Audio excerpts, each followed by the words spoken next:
All right, finished today, had a good practice. Got a lot of work in with situational work with Deshaun and Brandon in particular, so pleased to get that work in. Good week, good focus, transitioning obviously back to our defense from an option. We spent a lot of time together, so prepared. Guys were focused and expect our guys to play well on Saturday. So with that, questions? With a guy like Alizé, Yeah. that's not a finished product yet, but Yeah. shows a lot of promise, do you try at this point to just emphasize his strengths, or are you trying to, evolve him into a complete tight end as he's moving this way? Yeah. Well, we have other tight ends that allow him some, room to grow is probably the way I'd like to characterize it. If we didn't, we would probably have to, force feed him a little bit more. But, with Chase Hounshell, he allows us some things, with his strength at the point of attack, a real inline blocker. And then, you've got experience with Luatua, and then a real athletic tight end in Wisher. So we've got some room for him to grow. And that's kind of the best way I would describe it, is that we're not giving him everything. We're going slow, but yet every day we're adding something to his plate. And how is his general frame of mind? Does he get frustrated? Does he feel like this is part of the evolution into being a really good tight end? How does he take to all the... Early on, it was a difficult transition for him from high school to college, and we had to be very careful with his workload. I think he's transitioning fairly well, where we can be a little bit more in terms of leaning on him, expecting more, and he's handling himself much better when he's being coached a little bit harder.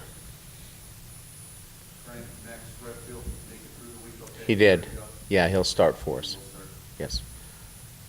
Coach, the way the game ended last week, you don't want to see mistakes, but did it get the players' attention? Is that something that... Yeah, I think so. I think that there was, I think the body of work was certainly the prevailing theme in the locker room. But they clearly know that they have to finish better. So that was something that was talked about, and that was something that they all want to make sure it doesn't happen again. But I would say that the body of work and the way they played the whole game was something that left more of a mark than how they finished. Deshaun this week was talking about how he kind of takes in the moment when he goes out on the field. On game day, I know you have so many responsibilities, but are there any superstitions or things that you do each week that it's like, okay, this takes me in my load?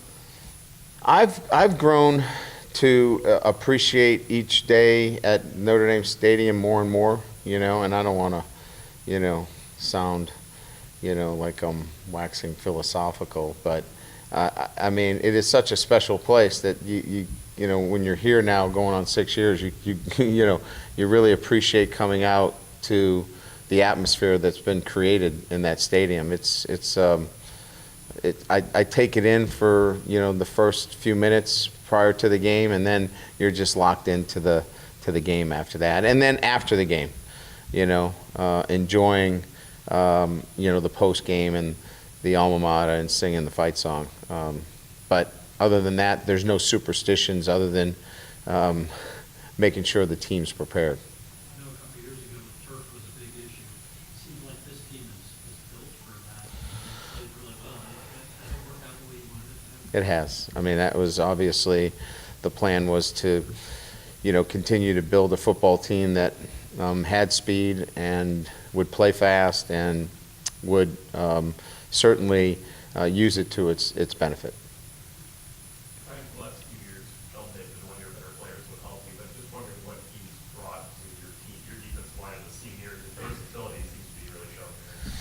I'd say more than anything else, leadership this year. Couldn't be more proud of a guy in the way that he has matured and taken hold of his captainship in a manner that I didn't know that he could. And specifically, his room and the defensive line room, that's not an easy room. Those guys are a little salty, and that's a good thing. And he's able to bring all those personalities together. He's now not afraid to hold others accountable, which is just a huge step in being a great leader. Now, his play has been really good, but what I've been most pleased with is the way he's practiced. He's set a standard for practice, and I couldn't be more proud of him. Listening to Sean talk, it struck me that when we watched Malik, when we got to know Malik, it seemed like when he was a backup, he as a backup thought, I'm going to be leading the team to a national championship this year when you guys were kind of rolling along. And Yeah. I remember Mike Denbrock said, he was just broken in half. He didn't get to go to that Florida State game, and it looked like Wilson was out. Is it wrong to say that Kaiser was almost more shocked that he was thrust into that role? I'm sure he's adapted to it now, but it seems different than Zaire was like, I am the man, even when he wasn't the man. Was that unique to him? I think there are different dynamics at play in that Malik was here a full year ahead of, he had more investment in the program, he had more time, he had, more tread life on him in the sense that, hey, it's my time, I've been here, I'm an early enrollee, I put in my time. Whereas it happened real quick for Deshaun, and he went from being the third string quarterback with Everett Golson and Malik Zaire here to, all right, it's my time, pretty quick. So I think you could clearly say bit of a surprise versus, hey, it's my time, but I think the timing has something to do with that. Brian, after the Virginia game, you had some concern about the secondary, and then as you went into last week, the assignments were way different. Yeah. As you got into this week, do you feel like they cleaned up with some of the concerns that you had after?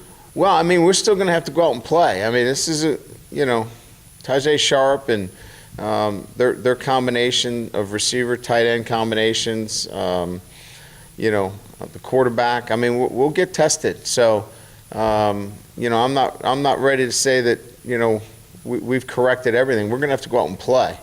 And we'll see. I have confidence that they're going to play much better than they did against Virginia, but they got to go out and do it now. When you want to get a second quarterback like Brandon into the game, as a coach, when do you evaluate when the timing would be right? It's like, okay, I want to get him into the third series or maybe the second quarter if we have this amount of points. Yeah. How do you determine? You usually try to get him in as quickly as possible and try to get it in before the game gets into a rhythm for the starting quarterback. Provided you're not playing two, and we're not. There's no intention of playing two quarterbacks. This is just trying to get Brandon in the game and get him a little bit of playing time. So try to do it sooner better than later, and we'll just try to pick our spot when we can do that. Are you trying to put together a different package for him? It'll be what's in our playbook. It'll be plays that Malik's run. It'll be plays that Deshaun has run, but they won't be, everything that we have in our playbook. So we have just chosen plays that we believe that fit him right now and that he has a comfort level with. Last week in practice, you said Brandon looked kind of nervous now that he's going to be on the field. I know he's still going to play on Saturday, but do you think now he's had a process there, and he's a little bit more calm, I guess? I like the week he had. Yeah, I was really pleased. We're not there yet. But we made really good strides this week. And was it something different in just how he looked I think it was a combination of a number of things, more reps, more comfort level in some of the things that we were doing with his footwork, and then just keeping things simple for him, not giving him the whole playbook, really just giving him the things that he felt comfortable with, and enough that he can, execute and perform to the level where if he has to go in, I feel a whole lot better this week that he could go in and we could win the game with him. With Nicky, Barati, and McKelty Williams, what did you see out of those guys? Nick had a good week. McKelty's still learning. He's probably not ready to play at the level we need him to play, and I won't play him. We're not going to play any freshmen on special teams until they can impact offense or defense. So if they haven't played up to this point, they're not going to be on a special teams unless they can impact offense or defense. So once they can, or we feel that they're capable of impacting that side of the ball, then we'll engage them in special teams. He had a good week. He's learning, but it's going to take a little time with him. I imagine, with as competitive as you try to make every position, that there's occasionally players that get frustrated. There are. And one of them kind of bubbled up in the social media. Yes, Jay Hayes. Right. Can you just talk about? Sure. There has to be responsibility as it relates to social media, and you have to think before you hit send. And what you have to do is you have to knock on my door instead of hit the send button. And, these are good lessons to be learned. And, if he has a job at Google and he talks about his boss that way, he's probably not going to have a job the next day. So you try to use them as life lessons. You don't say, hey, I'm going to take Twitter away from you. You just tell them, look, you need to make a better decision next time or it's going to impact you when you leave here at Notre Dame. We have players that want to get on the field. I had a conversation with Jay. He understands the mistake he made. He won't travel. He won't be on the travel roster this week because of that mistake. But we have great faith in Jay. He's going to play here. He's still in the developmental stage. We like Jay, and just like we like Blankenship, just like we like Trumbetti, who didn't play last week. These are guys that are chomping at the bit to play. They want to play. But we got good players, and that's a good problem to have. So we're okay with Jay Hayes, and Jay's going to be fine. Just a good life lesson.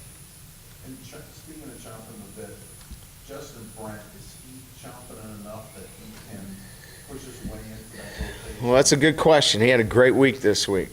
We saw possibly that next step in his development. He's down to AAA. He's starting to hit the ball a little bit. So he's making some progress. I watched some film of him on Wednesday, and we're starting to see the lower pads. We're starting to see the things that we needed to see, and I think he's making progress there. Anything else? What's the sharp view that impresses you so much, and how do you simulate that? He's a veteran receiver. He's played a lot of football, good route runner, and yards after the catch. He catches the ball, and they put him in some good positions. Mark's a good coach and does some really good things with formations and gets some good matchups.